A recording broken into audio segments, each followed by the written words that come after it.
할렐루야. 우리 제목을 한번 따라해 보겠습니다. 화목하게 하는 직분. 저에게 시간을 얘기하셔가지고 제가 충분하게 말씀을 전하기는 어려울 것 같고 짧은 시간 전할 때 여러분 말씀에 은혜 받으시길 바랍니다. 예수를 믿으면 신분이 변화됩니다. 자, 좀 전에 우리가 봉독했던 말씀 가운데 5장 17절을 한번 띄워주시겠어요? 준비가 되셨죠? 예, 우리 같이 한번 다시 읽어볼까요? 시작. 그런즉 누구든지 그리스도 안에 있으면 새로운 피조물이라 이전 것은 지나갔으니 보라 새 것이 되었도다. 자, 예수를 믿으면 신분이 변화되는데 여기 새로운 피조물이 된다고 그랬어요. New being, 새로운 존재입니다. 예수를 믿고 나서 달라졌습니다. 이제는 과거의 나가 아닙니다. 예수를 믿고 나면 인생관도 바뀌고 사생관도 바뀌고 가치관도 바뀌고 또 세계관도 다 변화가 되는 줄로 믿습니다. 우선 예수를 믿고 나면은 안 믿는 사람하고 달라지게 되죠. 우리 인간에 대한 이해가 달라지는데 우리가 하나님의 형상대로 지음을 받은 존재라고 하는 생각을 갖게 됩니다. 저는 예수를 안 믿고 하나님의 자녀가 되지 않으면은 우리 인간이 누구인지에 대해서 정확히 알지 못한다고 늘 생각을 합니다.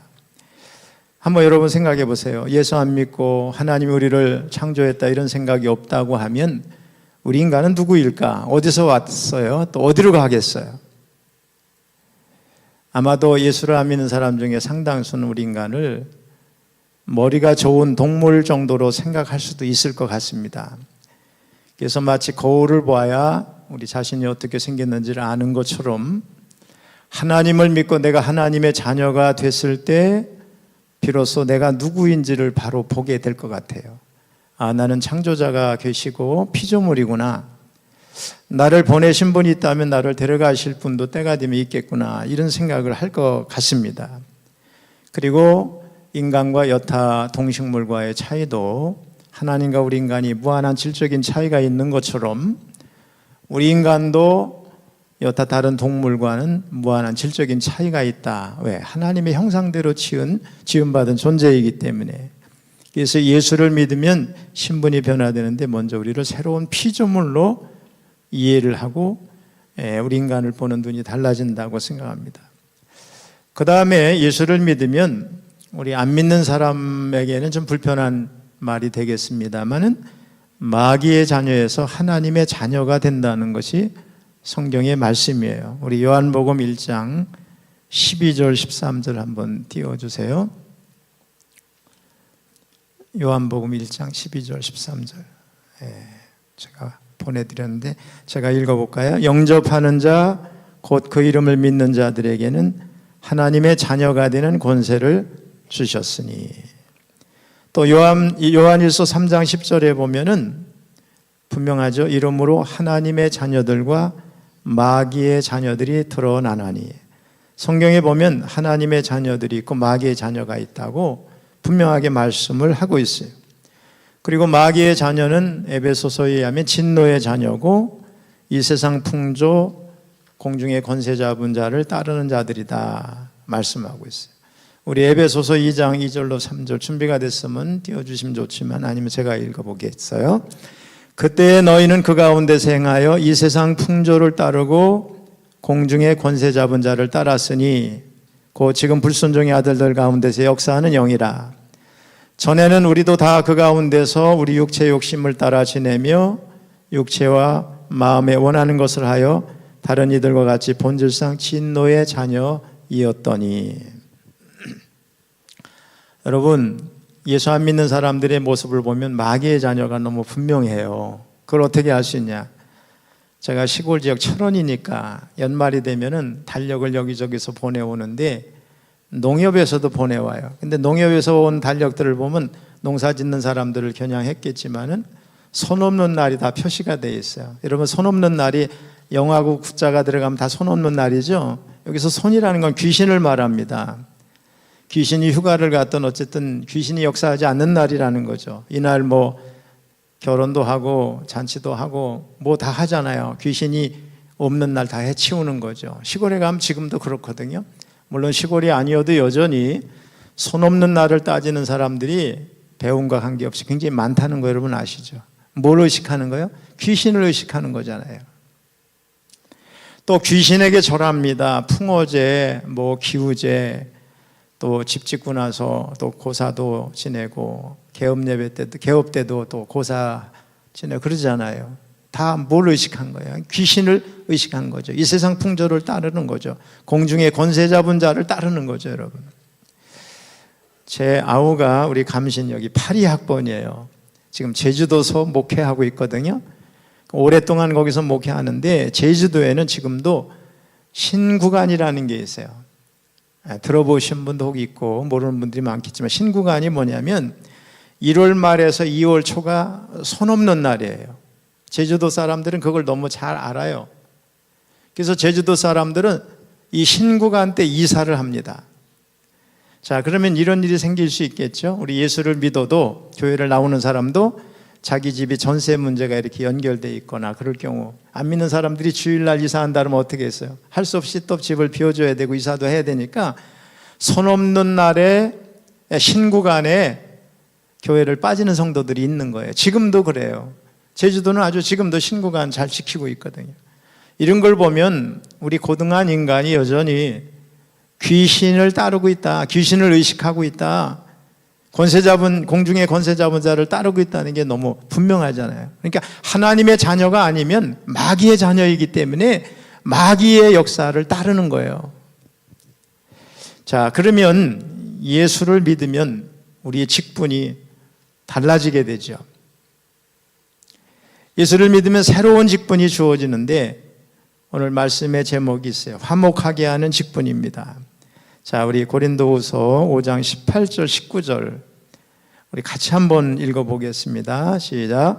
모든 것이 하나님께로서 났으며 그가 그리스도로 말미암아 우리를 자기와 화목하게 하시고 또 우리에게 화목하게 하는 직분을 주셨으니 곧 하나님께서 그리스도 안에 계시사 세상을 자기와 화목하게 하시며 그들의 죄를 그들에게 돌리지 아니하시고 화목하게 하는 말씀을 우리에게 부탁하셨느니라. 저는요, 목사님들 가운데 이 말씀을 본문으로 설교하는 분들 가운데 잘못 설교하는 분들을 참 많이 봤습니다. 여기 화목하게 하는 직분을 소위 영어로 얘기하면 피스메이커라고 생각하는 거예요. 어느 공동체든지 어디 부서든지 가서 화목하게 하는 직분을 피스메이커라고 착각하는 거죠. 여러분, 여기서 화목하게 하는 직분은 성경적으로 보면 그런 내용이 아니에요. 일단 죄가 있으면 하나님과 우리가 불화하죠. 죄의 문제를 해결하지 않으면 절대로 하나님과 화목할 수가 없잖아요. 그런 의미에서 화목하게 하는 직분이라고 하는 것을 피스메이커, 평화를 만드는 사람으로 말하면 틀린 거예요. 앞으로 우리 신학생들은 그런 걸 정확히 이해했으면 좋겠어요. 여기서 말하는 화목하게 하는 직분은 바로 전도자를 말하는 겁니다. 자, 성경 출애굽기 19장 5절 6절 한번 준비가 됐으면 띄워주실까요? 보내달라고 하고는 또 띄우지는 않네. 출애굽기 19장 5절 6절을 제가 읽어보겠습니다.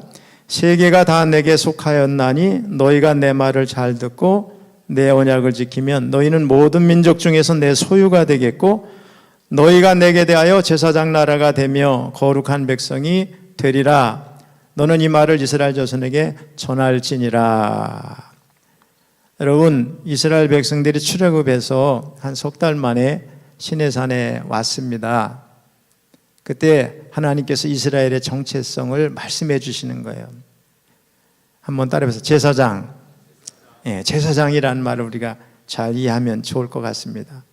여러분, 제사장 하면 떠오르는 거 있잖아요. 저도 성막을 교회에서 많이 가르쳤는데 특별한 복장을 한 사람, 그죠? 굉장히 엄숙하고 경건하고 좀 범접하기 어려운 그런 사람처럼 생각하는 사람, 혹은 또 재물을 직접 바치는 줄 착각해가지고 피 묻은 옷에 그 모습을 생각하고 그럴 것 같아요. 근데 제사장에 대해서 올바로 이해하면 사실은 그런 뜻이 아니라는 걸 우리가 알 수가 있어요. 제사장의 개념을 제가 어디 가면 잘 설명을 해요. 라틴어로 제사장은 폰티펙스라고 그래요. 스펠로는 PONTIFEX. 근데 이 말은 달이라고 하는 의미를 가진 폰스, PONS 혹은 폰티스, PONTIS, 여기에다가 만드는 사람, 만드는 것, 소위 FEX 전미사가 합쳐진 말이에요. 그러니까 제사장이란 말은 한번 따라해 보실까요? 다리를 놓는 사람. 이게 제사장 나라예요. 제사장 나라가 다리 놓는 나라고, 제사장 민족은 다리 놓는 민족이고, 제사장은 뭐예요? 다리 놓는 사람이에요. 자, 한마디로 제사장이나 제사장 나라는 하나님을 모르는 사람이나 민족을 하나님께 다리 놓아주는 개인이나 민족을 말하는 거죠. 그러니까 이스라엘 백성의 사명을 우리 하나님께서 정확하게 알려주셨는데 제사장 나라라는 거예요. 이스라엘 백성이 잘나서 택한 거 아니죠. 성경적으로 보면 뭐예요? 신명기 26장 5절에 보면 우리 조상은 방랑한 아람인, 완다링 아라미안, 그 다음에 수요가 많아서 택한 것도 아니라는 거죠. 애굽의 노예 백성이라고 그랬잖아요. 그런 백성을 택해서 그들만 알았겠어요, 하나님이요? 하나님은요, 우리 대한민국도 아시지만 북한도 아시고 러시아도 일본도 미국도 중국도 다 하나님께 속한 거예요. 온 세계가 내게 다 속했다고 말씀하시면서 이스라엘 백성을 택했는데 그것은 먼저 부름받은 것에 불과한 거예요. 뭐 하려고? 제사장 나라 삼으려고. 아직도 하나님을 알지 못하는 무수한 나라, 무수한 사람들을 우리 하나님께로 붙이는 역할을 하기 위해서 제사장 삼았다는 거죠, 여러분. 자, 그런 의미에서 보면요, 구약 이스라엘 백성들의 사명이나 우리 신약시대 성도의 사명이 같아요. 똑같습니다. 자, 베드로전서 2장 9절 준비가 되셨나요? 안 되면 역시 또 제가 읽어야 되겠네요. 그러나 너희는 택하신 족속이요 왕같은 제사장들이요. 자, 여기 가만히 보세요. 이스라엘 백성을 출애굽시켜서 시내산에 도착했을 때 그들의 정체성을 뭐라 했어요? 제사장 나라, 제사장 민족, 제사장. 근데 우리 신약시대 성도를 부르시고 어두운 데서 불러내서 그의 기이한 빛에 들어가게 하시니 아름다운 덕을 선포하게 하려 하심이라 하면서 우리를 뭐라고 그랬어요? 제사장들이라고 그랬죠. 그러면은 제사장 개념을 이해한다면 이스라엘 백성을 부르신 것도 제사장 사명이고 성도를 부르신 것도 제사장의 사명이죠. 저와 여러분이 잘나서 하나님의 자녀가 된 게 아니에요. 어떤 의미에서 보면 우리는 먼저 부름받은 것에 불과한 사람들이에요. 뭐 하려고? 제사장 삼으시려고. 자, 제사장에 대해서 얘기를 하면 다시 한번 얘기해 볼게요. 히브리서에 보면 예수님을 제사장이라고 표현하는데 무슨 제사장이에요? 대제사장이잖아요. 왜 그래요? 다리 놓으신 분이기 때문에. 하나님과 인간 사이에 끊어진 죄의 문제를 해결하고 다리를 놓으셨죠. 그분이 제사장이에요. 대제사장이에요. 물론 구약시대 아론의 반차를 따른 제사장하고 예수님하고는 다르죠. 예수님은 갈리지 않는 직분을 가진 영원한 대제사장이라고 히브리서가 말하고 있어요. 이것을 보면 제사장이라고 하는 것은 끊어진 다리를 놓는 사람이 분명하잖아요. 하나님과 인간 사이의 죄의 문제로 단절된 관계를 연결시켜 주신 다리를 놓으신 분이 누구라고요? 우리 예수님이란 말이에요.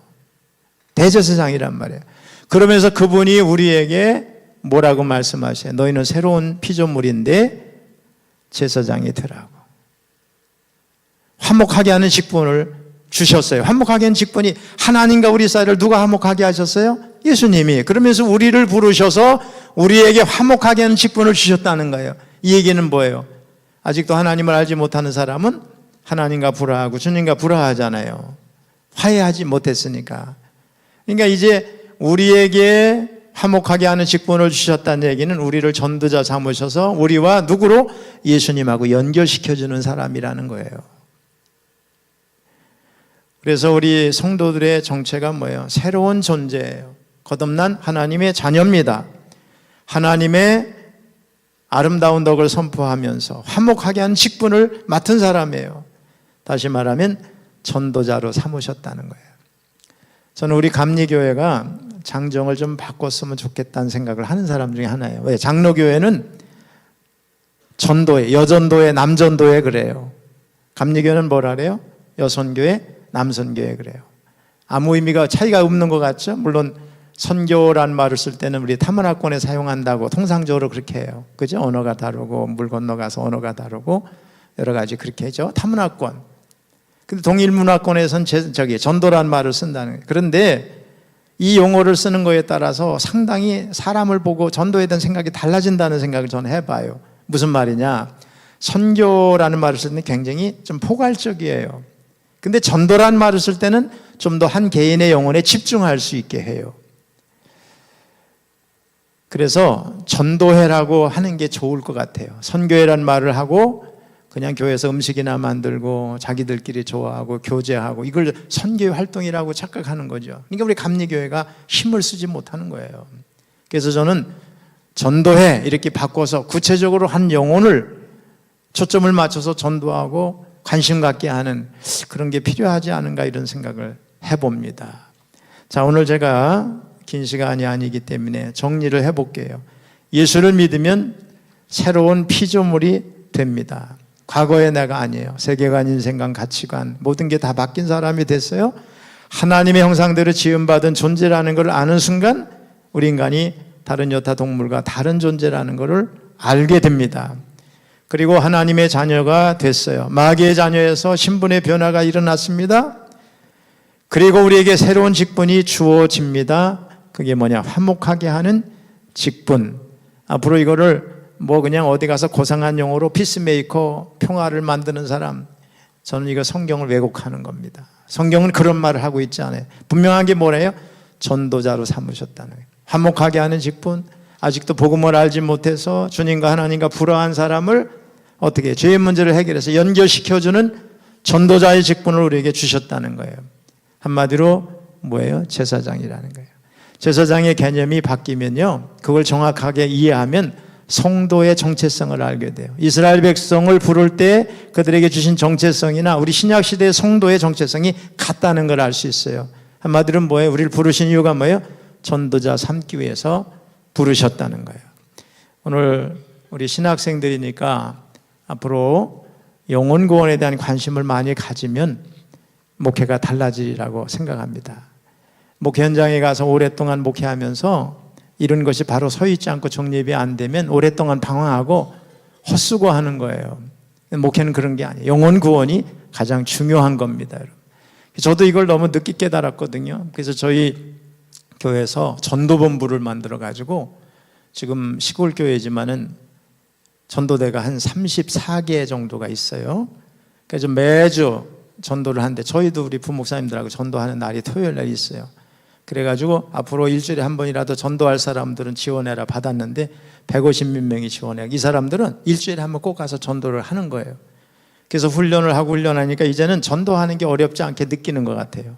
그래서 작년부터 그전부터 계속 총동원 전도지를 해왔는데 여러분 시골 지역에서 이게 가능할까? 여러분 놀라지 마세요. 우리 교회 총동원 전도지에 금년에 1046명이 왔어요. 우리 교회 말고.